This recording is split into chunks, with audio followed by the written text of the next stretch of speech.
One of the Western world's major health problems remains skin cancer, which is brought about by inadequate skin protection and too much exposure to harmful ultraviolet light.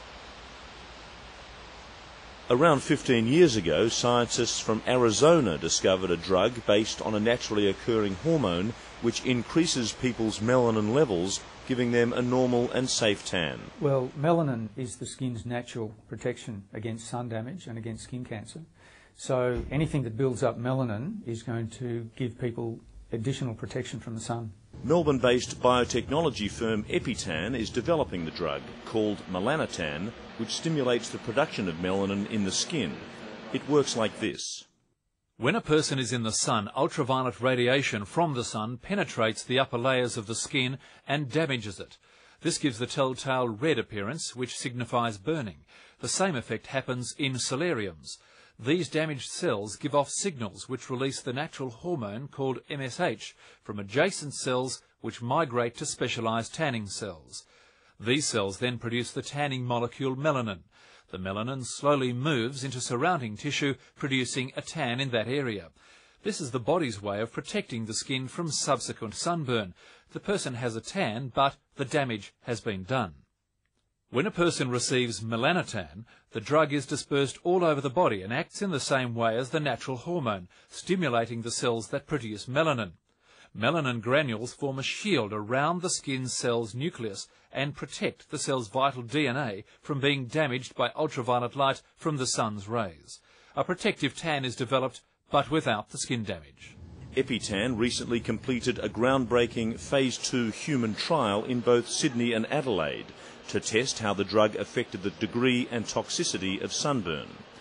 81 volunteers of varying skin types received controlled levels of UVA and UVB radiation onto a small area of skin. A skin biopsy was taken from each to measure the level of resulting sunburn injury. The volunteers then received a regime of Melanotan, the same UV radiation exposure, and another biopsy. The results of the trial were significant. Sunburn injury was reduced by more than 50% in the fair-skinned volunteers. There was a highly significant increase in skin melanin in Melanotan-treated volunteers, and fairer-skinned people recorded increases in melanin of up to 100% in some areas.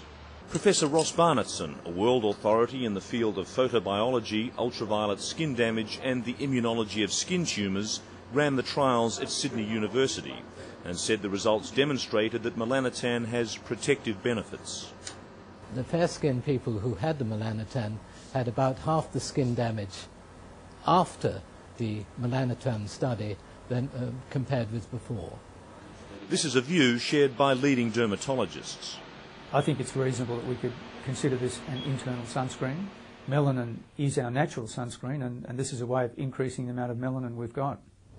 The volunteers who took part in the Sydney and Adelaide trial reported success, both from a cosmetic and protection point of view. I was very happy. It really did work. I was surprised that it worked so well, and it was noticed by others. People thought I'd been on holidays, but in fact I hadn't been. I mean, the tan was all over. You got tan in places where you wouldn't normally get a tan. So the drug was definitely working. I have no doubt about that. Leading dermatologists in the United States are positive about the drug's future in the US market. I think the market is huge. There are 250 million people in the United States, and I would say 80% of them are Caucasians who could benefit from this. Professor Perry Robbins, head of the Department of Dermatology at the New York University Medical Center, believes Melanotan would be used in conjunction with sunscreens. Yes, and to use concurrently together. Absolutely. I think the more help we can in preventing skin cancer, the more fortunate we are. And definitely this should help reduce skin cancer and give people some additional protection. And says he believes Melanotan would be used both as a skin cancer preventative and a cosmetic.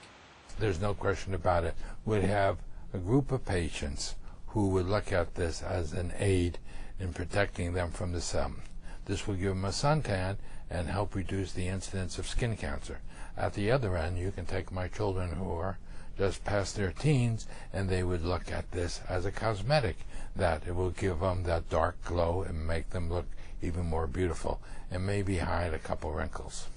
Because it's an injection, it will be registered as a drug, but I would not be surprised if its usage would be as a cosmetic. As I speak to younger people and ask them about it, they're absolutely ecstatic about it and will probably put the suntan beds out of business. What about the FDA? What, in your opinion, would the FDA's approach to this be? Would they look favourably on a drug of this nature? Well, the people who sit on the FDA panel are predominantly dermatologists, and I would believe that they would be of the same opinion that this is a drug that will help people. Dr. Robbins says an obvious captive market would be the tanning bed industry. Someone told me there's 1 million visits a day, and it's absolutely mind-boggling. And of course you realize dermatologists have been ferocious in trying to stop them, and I think this will help stop them by giving people a tan without using the sun tanning beds, which you know damages the skin. So the market for this drug would at least be the market of the tanning bed industry. Plus. It would be the market of the tanning industry plus. This is a view shared by Dr. James Spencer, Vice Chairman of Dermatology at the Mount Sinai School of Medicine, who's been following Melanotan's development for the past 10 years. The indoor tanning industry is now a $5 billion a year industry in the United States. Dermatologists and physicians are telling people don't go, protect your skin. The public is responding. They're ignoring that message. They're going in ever-increasing numbers. Surveys of young people, how often do they wear sunscreen? Not very often. So where I'm headed with this is that the public wants a cosmetic tan, and they're not very interested in the health message. We as physicians want to give a health message. We don't want them going to the indoor tanning salon. So Melanotan offers a way to bridge this gap. The public wants their cosmetic tan. They can achieve it safely. The doctors want to protect the public from skin cancers. This is a way to do it. So potentially I think it's a huge market, and I'll say that number again, $5 billion a year on indoor tanning. Importantly, says Dr. Spencer, Melanotan will give extra protection for people who spend time in the sun. First off, the population clearly is not going to spend the rest of their lives living in a cave, nor do we want them to. We'd like people to be able to enjoy life, to work, to enjoy sports in a safe fashion. The current sunscreens we have are not perfect. They fail in the longer UVA range. They come off. People don't put on enough. And yet we still recommend the regular use of sunscreens because it's the best we've got. I think potentially having natural melanin, which would be evenly distributed, is probably going to be a better UV blocker than our current sunscreens. EpiTan has developed a sustained-release solid injectable, which will allow the drug to be administered by a single injection to produce a strong, natural tan for at least 2 to 3 months. EpiTan recently announced that, following a successful meeting with the United States Food and Drug Administration, it would lodge an investigational new drug application in mid-2004. The company aims to have Melanotan on the market within 3 years.